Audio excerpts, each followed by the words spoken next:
We all like to say we're healing, that we're setting boundaries, protecting our peace, staying away from things that don't serve us.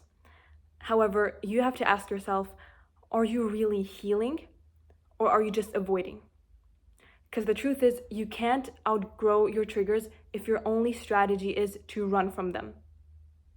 That's not growth, that's just you avoiding your problems.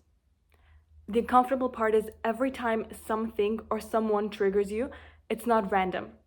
It's showing you something that still lives inside you, whether it's a belief, an insecurity, an old emotional wound you've been trying to ignore. Triggers are mirrors, they don't lie.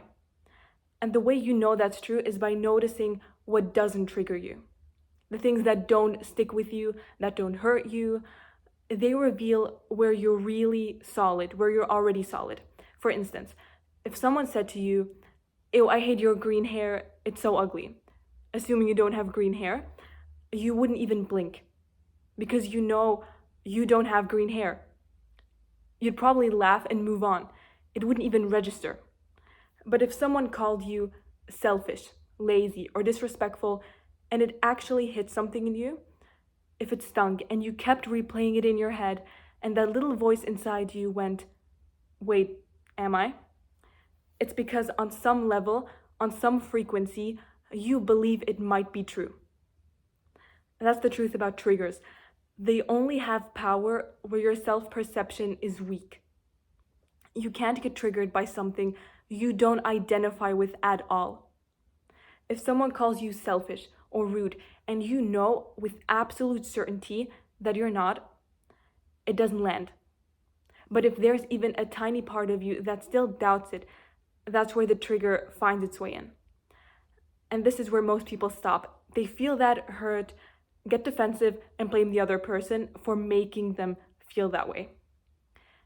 But if you want to actually outgrow your triggers, that moment, the sting, the discomfort, that's where your work starts.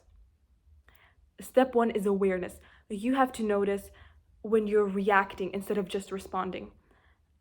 The next time something or someone sets you off, don't rush to explain or justify. Just pause, pay attention to what's actually happening in your body, whether it's a tight chest, fast heartbeat, or the urge to clap back or shut down. That's your nervous system remembering something. If you can, write it down. Journal it out before you project it out. Ask yourself, what exactly triggered me? What did I feel? What story did my mind immediately create about it? Sometimes just seeing your reaction on paper helps you separate the emotion from the story you're telling yourself. Having to put your thoughts into actual coherent sentences brings so much more clarity than just thinking about it. Step two is honesty. You can't heal what you keep pretending doesn't exist. So instead of saying, "They triggered me," say, "Something in me got touched." And then get curious. Why did that bother me so much? What part of me still believes that?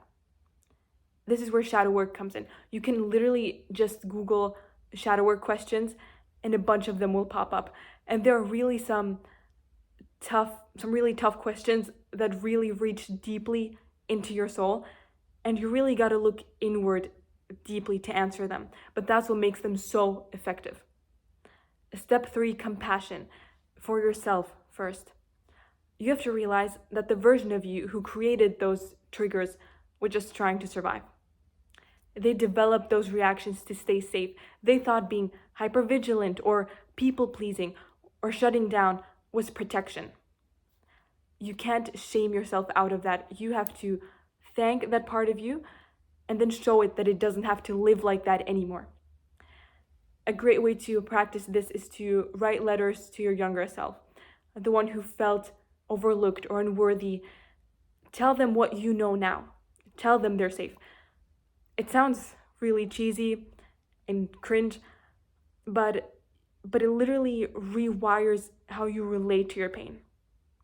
It moves you from judgment to understanding. And step four, practice. You don't cure triggers on a weekend.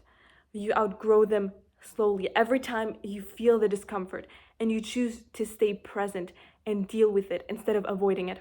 Every time you remind yourself, I'm safe now, I don't have to prove anything, I know who I am. If you want to strengthen that muscle, read. That helped me the most.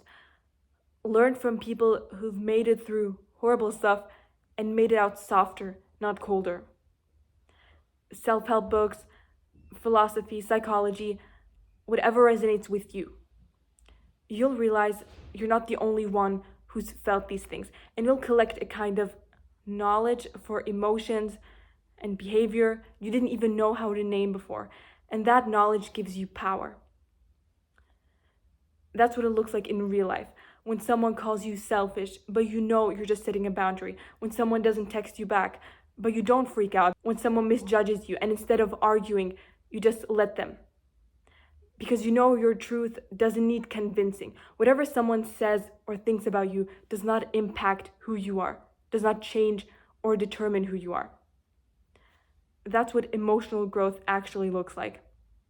Not being unbothered in a fake, detached way, but being grounded enough to stay calm because you're no longer ruled by the parts of you that need external validation. You can't heal by cutting off every single person who touches your sensitivities.